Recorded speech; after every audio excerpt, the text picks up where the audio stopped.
Nurul Islam Talukdar, Habibur Rahman Hobi Jowal, Shamsher master সাহেব, ছাত্র নেতা মিথুন, হাবিবুর রহমান হবি, নজরুল ইসলাম নান্নু মাস্টার, খন্দকার শাহজাহান, আমিনুল ইসলাম, হাসপাতালি আবুঙ্গি, কাজী পান্না,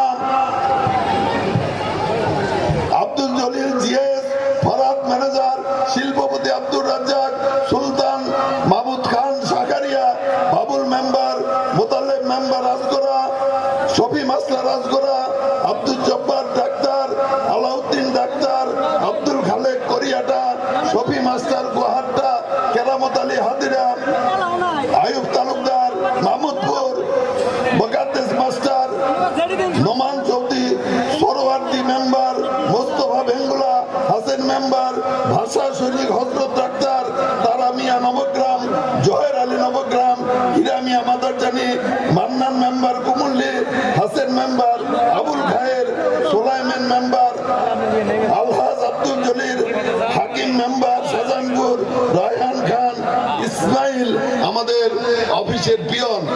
এই এরা মৃত্যুবরণ করেছে, আরো অনেকেই আছে, হয়তো আমি তাদের নাম এখন আমার মনে নাই। আমি এই নেতা যারা আমার সাথে সব সময় কাজ করেছে, আমি তাদেরকে আন্তরিকভাবে অন্তরের অন্তঃস্থল থেকে দোয়া করি, আপনারাও দোয়া করবেন, পরম করুণাময় আল্লাহ তাআলা যাতে তাদেরকে বেহেশতে নসিব করে, আল্লাহ তাআলা যাতে তাদেরকে জান্নাত দান করেন। তারা আমাদের সাথে কাজ করেছে, আমাদের সংগ্রামে আন্দোলনে সবসময় ছিল।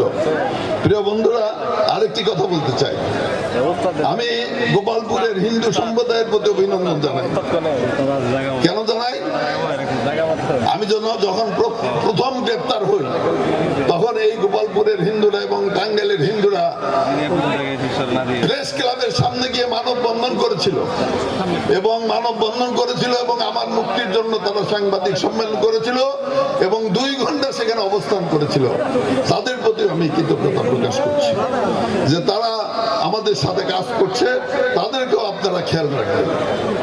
প্রিয় বন্ধুরা আমার, যেহেতু সময় নাই, নজরুল ভাই বক্তব্য দিবে।